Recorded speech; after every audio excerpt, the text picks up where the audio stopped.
좋은 시간들 되셨어요? 점심 드시고 어떻게 보면 가장 피곤한 시간 아니겠습니까? 네, 그래서 한번 우리 손잡아 주시고 하나님이 당신을 위해서 기도하신다고, 예수님이 당신을 위해서 기도하신다고, 성령님이 말할 수 없는 탄식으로 기도하십니다. 그런 의미를 담아서 주님이 당신을 위해서 기도하고 계세요. 우리 한번 인사하겠습니다.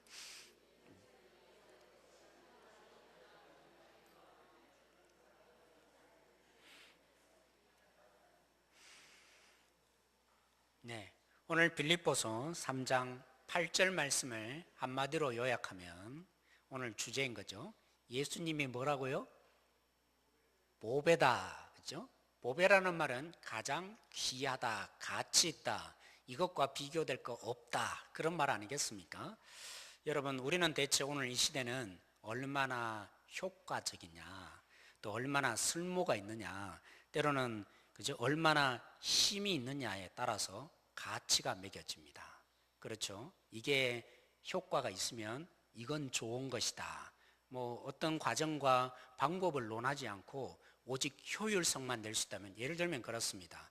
이 스마트폰의 문제점을 진단하고 있는 권장이라는 분이 계십니다.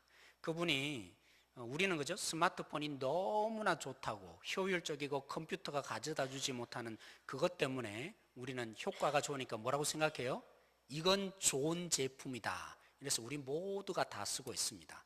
근데 권장희 씨가 나름대로 연구를 해보니까 치명적인, 인간에게서 특별히 어린아이들에게 치명적인 영향을 주는 것입니다. 이 전두엽이라는 것이 있는데, 그죠? 사람이 생각하고 조합할 수 있는, 그런데 어릴 때부터 이 전두엽을 잘 자극해 줘야 되는데, 그 스마트폰이 이렇게 보면 그냥 따라서 하게 되어 있습니다. 판단하고 사고하고 생각하기 전에 이미 앞서서, 그죠? 가버립니다. 생각할 여유를 안 준다는 것이죠. 이 전두엽이 어릴 때부터 발달이 안 되니까 사고력이 다 없어진다는 것입니다. 상상력이 없어지고, 그래서 심각하다. 그래서 이 스마트폰을 제대로 안 쓰게 해야 된다. 그래서 심지어는 스마트폰을 만든, 그죠? 이 단체들 있잖아요. 예를 들면 이런 뭐라고 해야 됩니까? 그런 곳에서는 그 기업주들이, 그죠? 자기 자녀들에게는 스마트폰 줄까요? 안 주는 것입니다. 심지어는 얼마나 편리합니까? 연구하고 자료를 찾고 정보화 시대. 이제는 누가 뭐 아느냐 중요하지 않습니다. 왜냐하면 다 뒤져보면 정보가 있으니까. 그래서 그 정보를 어떻게 잘 조합하느냐, 이게 중요한 시대가 되었습니다. 정보를 아느냐 모르느냐, 이건 지금 아무런 의미가 없습니다. 그런데 정보를 잘 조합해야 되는데 문제는 어디 있는 겁니까? 이 스마트폰을 개발한 회사들은 자기 자녀들에게 이걸 주면 멍텅구리 아이들을 만든다는 겁니다. 그래서 이 학교에서도, 그죠? 스마트폰 없애는 일, 이런 학교를 세우면서 자기네들끼리는, 그죠? 다 팔아먹으면서 실질적으로 그렇게 나가고 있다. 우리는 효과가 있고 효율적이고 능력을 준다면 무조건 어떻게 생각합니까? 좋고 바람직하고 당연히 가져야 될 거다. 그렇게 생각하는 것이죠. 그러나 다른 면으로 보면 그렇지 않다는 것이죠. 그런 의미에서 우리 예수님을 생각해 보십시오. 얼마나 우리 인생에 예수님이 능력 있습니까? 우리가 세상을 살아가는데 얼마만큼 효율성을 줍니까? 예수님을 생각해 보면 이 땅에 3년 동안 사역하여서 얼마나 많은 열매를 나타내셨습니까? 그런 측면에서 효율성, 효과성, 또 쓸모 있는 부분을 따진다면 예수님은 가장 쓸모없는 일을 이 땅에 하다가 돌아간 거 아니겠습니까? 그런 측면에서 보면 오늘 바울이 말하는 것처럼 우리가 흔히 이 땅에서 받아들이는 기준으로 본다면 우리에게 와닿지 않습니다. 그죠? 예수님이 쓸모가 없는데, 예수님이 우리가 살아가는데 어떤 면에서 힘을 주지 못하는데, 아무런 효율성을 못 일으키는데, 그런 면에서 와닿지 않습니다. 어떻게 해요? 예수님이 보배다, 이런 말이 당연히 안 와닿을 수밖에 없는 것입니다. 여러분, 저는 이제 이 밴드, 다른 하나의 밴드를 또 가입을 했어요. 밴드를 이렇게 자꾸 열다 보니까 여러, 그죠? 밴드에 가입하라고 막 이렇게 주문을 하지 않습니까? 그것 중에 이제 한 밴드가 감동이 있는 글, 이런, 그죠? 사연, 이런 밴드가 하나 있더라고요. 그래서 클릭해서 가입을 딱 했는데 몇 주 동안 이제 뭐 이런 살아오면서 일어났던 사소한 감동들의 얘기들이 이렇게 올라옵니다. 그 감동적인 사연 중에 하나가 이번 주에 제가 이렇게 보면서 읽었던 것 중에 하나가 13,000원과 사과 봉지 하나, 뭐 이런 사연이 올라와 있어요. 실제로 있었던 일이겠죠. 축의금으로 뭘 냈을까요? 13,000원과 사과 봉지 하나, 뭐 이런 축의금을 냈던 내용입니다. 너무너무 가난하였던 거죠. 다른 친구가 이제 결혼하게 된 겁니다. 그런데 아무리 정말 친한 친구였음에도 불구하고 그 결혼식 날 오지 않는 것이죠. 근데 누가 와 있겠어요? 바로 아내가 그 대신 보낸 겁니다. 13,000원과 사과 봉지 하나를 이 아내가 들고 온 것이죠. 그리고 그 안에는 편지가 쓰여요. 사연의 편지. 친구야, 미안하다. 내가 갈 수 없음을 이해해 주길 바란다. 그렇지만 내 아내의 눈 안에 나를 담아서 보낸다. 뭐 이런 내용의 편지 내용인 겁니다. 그러면서 내가 어제 밤새도록 12시까지 이 사과 장사, 그죠? 자판, 이 리어커를 걸고 이 사과를 팔았는데 13,000원을 벌었다. 그런데 오늘 또 이 좋은 날씨에 너 결혼식에 가고 나면 나는, 그죠? 사과 장사를 못하게 되니까 이틀치 벌지 못해서 오늘 우리 아이가 분유값을 구해야 되는데 못 먹는다. 그래서 어쩔 수 없이 내 아내를 대신해서 어제 벌었던 13,000원 대신 보내고 사과를 보낸다. 어제 밤늦게까지 내가 백열정관에서 불빛에, 그죠? 가장 좋은 놈을 이렇게 사과를 골라서 너에게 보낸다. 너가 예전에 나한테 이렇게 얘기하지 않았느냐? 이 개 밥그릇에 비춰지는, 그죠? 별빛이 돈보다도 더 중요하다 말했던 건 내가 기억이 난다. 그런 마음으로 이 13,000원과 이 사과를 받아주면 좋겠다. 뭐 이런 내용의 글이었어요. 때로는 우리는 종종 이런 글을 읽게 되면 야, 참 세상에는 내가 생각했던 것보다도 더 중요한 것이 있구나. 그죠? 마치 개밥그릇에 별빛이 중요하다고 느껴지는 것처럼 때로는 우리는 세상을 살다 보면 우리에게 효율성을 주고 효과성을 주고 능력을 주는 그런 것이 굉장히 바람직해서 쫓아왔는데 이런 글들을 읽다 보면 종종 어떻게 느껴져요? 아, 이거 아니구나. 다른 뭔가가 있겠구나. 아, 내가 정말 중요한 것을 잊고 살았구나. 그런 도전을 받는 거 아니겠습니까? 사랑하는 성도 여러분, 오늘 예수님이 누굽니까? 바울이 보배라고 말했던 복음, 그렇죠? 복음은 우리에게 잔잔한 감동을 주는 그 정도의 의미입니까? 기쁜 소식이라고 했지만 우리에게 기쁜 소식을 전해주는 그런 정도의 능력인 것입니까? 예수님이 복음의 중심 아니겠습니까? 우리는 작년에, 그렇죠? 주일 예배 때마다 왜 예수님이 보배인지를 같이 나누어 온 것 같습니다. 맞나요? 사실 그랬습니다. 예수님이 보배라는 사실을 제가 증명하고 싶어서 요한복음을 통해서 우리가 함께 나누었던 그때를 생각해 보십시오. 효율성과 효과성과 능력에 있어서는 예수님이 우리에게 아무런 의미가 없는 것처럼 보이지만 왜 바울은 예수님이 보배라고 다른 관점에서 우리를 보게 하시는 것입니까? 사랑하는 성도 여러분 이스라엘이 얼마나 절망적인 삶을 살았습니까? 이스라엘 백성들에게서는 너무나 절망적이었기에 그들에게 있어서, 그죠? 종종 그렇습니다. 뭐 여러분 이 포도원 비유에 나오는 거죠.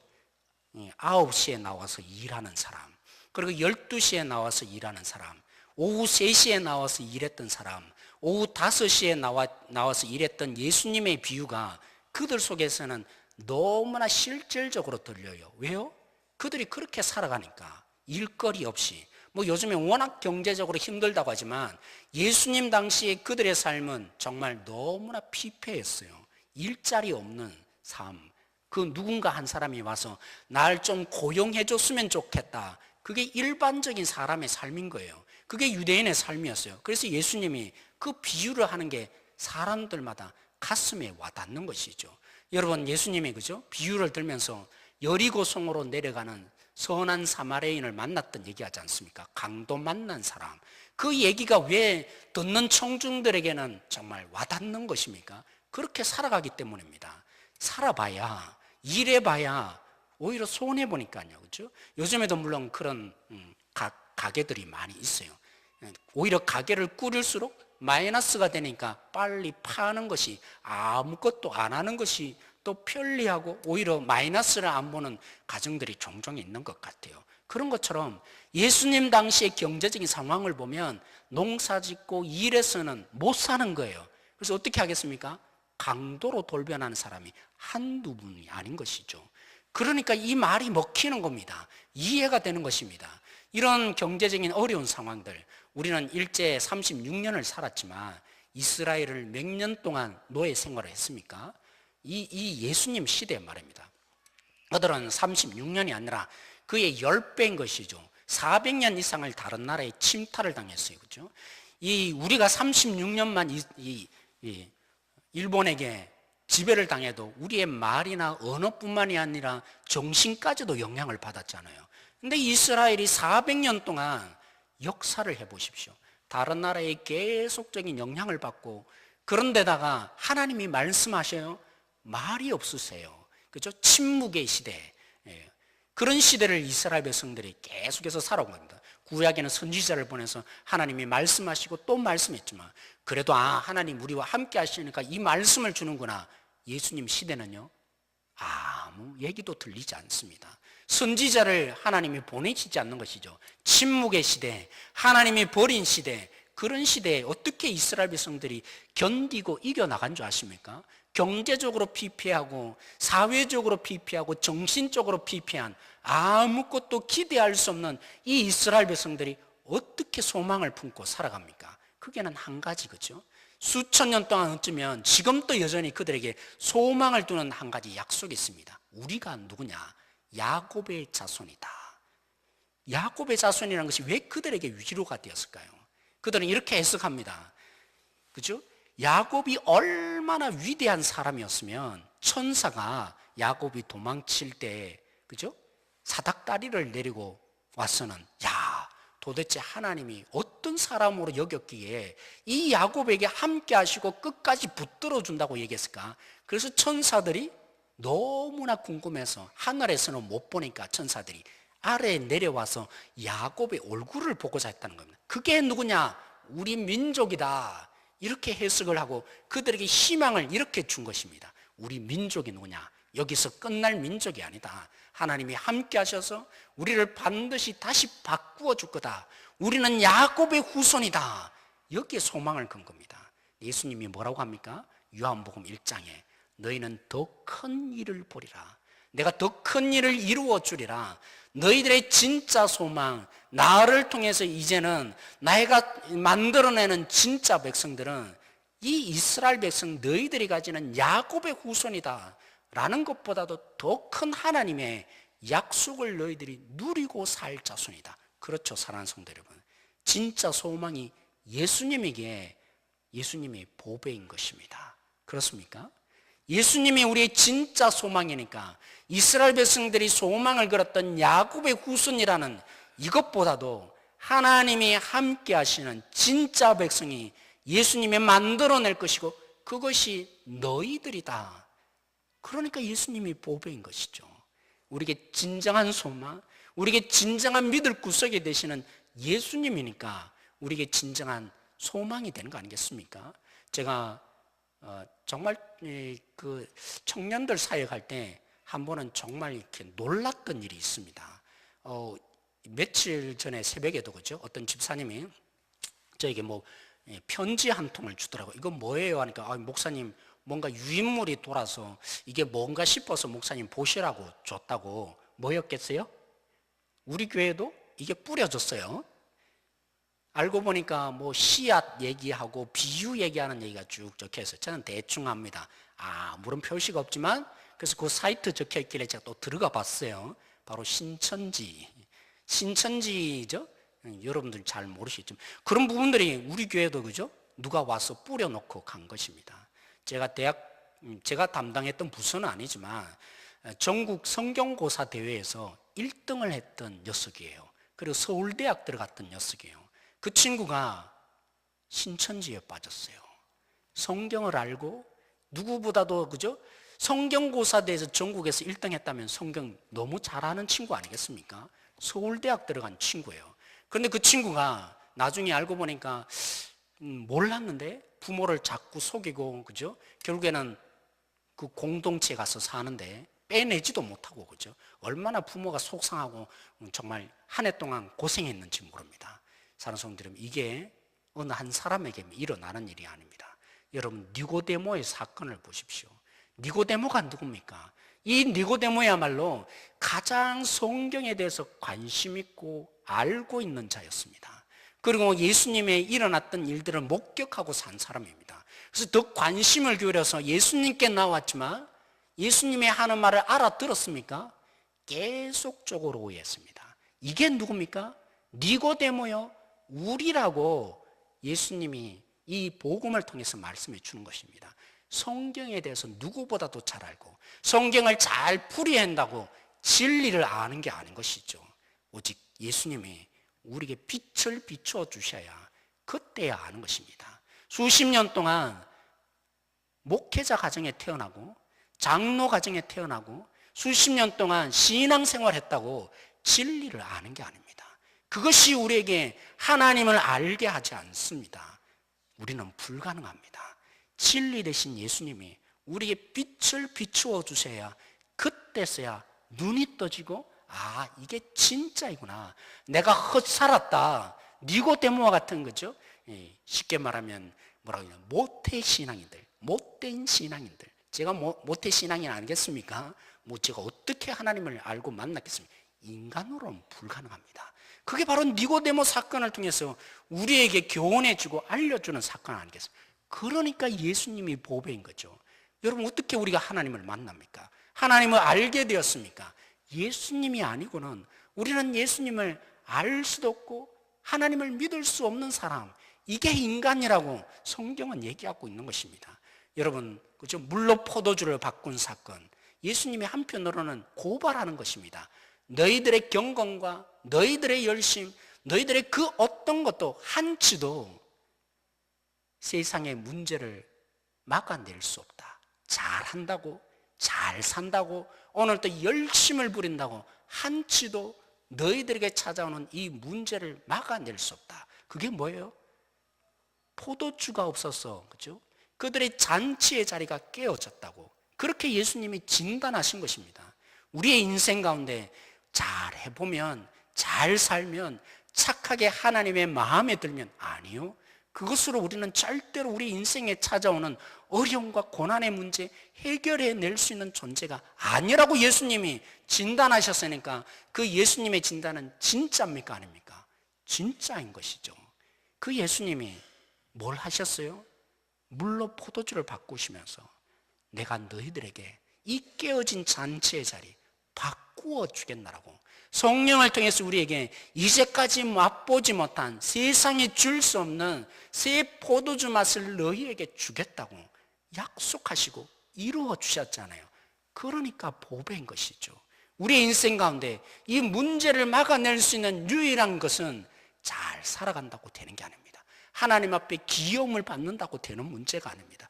오직 예수님이 우리에게 그 성령을 통해서 역사해 주셔야, 그러니까 우리에게 예수님이 보배인 것이죠.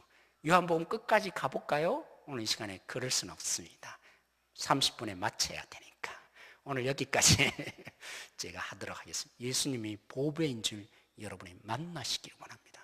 세상에 바라보는 시각으로 보면 우리가 믿는 신앙, 예수님을 믿고 살아가는 것이 아무런 능력이 안 되는 것처럼 보이지만, 눈 뜨고 나면 오늘 주일 오전의 말씀처럼 정말 복음 안에서 진짜 눈 뜨고 나면 바울이 발견했던 것처럼 내가 예수님이 진짜 보배다, 이것을 얻기 위해서 내 모든 것 내어놔도 아깝지 않다. 복음은 그런 것입니다. 오늘 그 예수님 안에 진실로 소망을 얻으시기 원하고, 그 예수님으로 인해서, 그죠? 이제까지 맛보지 못한 기쁨과 능력을 맛보시고, 그 예수님으로 인해서 참된 안식을 누리시고, 그 예수님으로 인해서 이 땅 가운데 목숨을 거시고 우리를 이끌어 가시는 구원자 되어주시고 목자가 되어주시는 사랑하는 우리 아들, 딸들이 되어지는, 그래서 예수님이 진짜 보배구나 발견하여지고 감격해지고, 그죠? 오늘 요즘 얼마나 지금 일어나는 일들이 그렇습니까? 한편으로는 너무 안타까운데, 그렇죠? 자녀들조차도 예전에는 목숨 걸었던 자녀, 물론 이제 문제가 있는 가정들이 많은 부분을 노출시키고 있지만 요즘에는 부모님이 자녀를 살인하는 시대가 되어가고 있는 이 시대잖아요. 누구를 믿을 것입니까? 오늘 이 시대 가운데 목자 되어주시는 그 예수님이 발견되자면, 그래요, 내가 예수님이 진짜 복이군요 깨달아가서 아깝지 않는 주님과 더불어 사는 이 삶이 가장 기쁨이 되는 보배로운 삶, 우리 자신들도 참 보배로 주님이 불러주셨구나 깨달아지는 우리 모두가 되어지기를 원합니다. 오늘 말씀을 부여잡고 우리 함께 한번 기도하십시다. 오늘 우리 가운데 우리의 눈이 열려지게 해주십시오. 세상 사람들이 보게 하는 눈이 아니라 복음의 가치를 보고 기쁜 소식이라고 말하는 예수님을 간직한 우리 인생이 되게 해주십시오. 주님이 왜 보배인지를 발견하는 신앙생활이 되게 해주십시오. 그 예수님과 더불어 살아서 진정한 소망을 얻게 해주시고, 우리의 인생 가운데 포도주 맛을 보여주시는 예수님을 만나게 해주시고, 우리의 인생 가운데 진리를 알 수 없었는데 주님으로 인해서 진리를 아는 진정한 보배 되신 예수님을 만나는 인생, 우리의 인생 가운데 목숨 걸고 사랑하시고 끝까지 이끌어 가시는 예수님을 발견할 수 있는 인생 되게 해달라고, 이 복음 안에 살아가는 우리 한 사람 한 사람, 눈이 열려지는 한 사람 한 사람 되게 해달라고 우리 함께 한번 이 시간에 기도하도록 하겠습니다. 같이 기도하겠습니다. 하나님, 저희들 기도합니다. 우리 가운데 붙들어 주시고 일하여 주십시오. 하나님의 능력을 부여잡을 수 있는 한 사람 한 사람 되게 하여 주십시오. 주님이 우리 가운데 주인이십니다. 예수님이 우리 가운데 진정한 가치이십니다. 효율성과 효과성에 노예된 우리들이 하나님 오늘 여기 가운데 주님을 봅니다. 십자가 앞에 우리 자신들을 다시 눈뜨여지게 해주시고 참된 가치를 발견할 수 있는 한 사람 한 사람 되게 해주십시오. 우리 가운데 주님이 얼마나 큰 보배인지 하나님 세상이 발견하지 못한 눈이 떠여져서 하나님을 진실로 알아가는 한 사람, 경험하여지는 한 사람 되어질 수 있도록 하나님이 역사하시고 일으켜 주시기를 소망합니다. 주님 붙들어 주옵소서. 하나님, 바울이 만났던 예수님을 우리가 만나기를 원합니다. 바울이 고백했던 것처럼 예수님이 보배여서 내 모든 것 잃어버릴지라도 주님을 얻을 수 있다면 아깝지 않다고, 주님을 만나는데 이 모든 것 방해거리가 된다면 내가 버리겠노라. 그러기 위해서는 예수님이 보배인지가 발견되어야 합니다. 우리의 인생의 가장 중요한 보배인 예수님을 만나야 합니다. 우리 한 분 한 분 성도들에게 그 예수님이 고백되어지고 만나게 해 주십시오. 주님이 그렇게 일하여 주실 줄 믿고 감사하며 예수님의 이름으로 기도드렸습니다.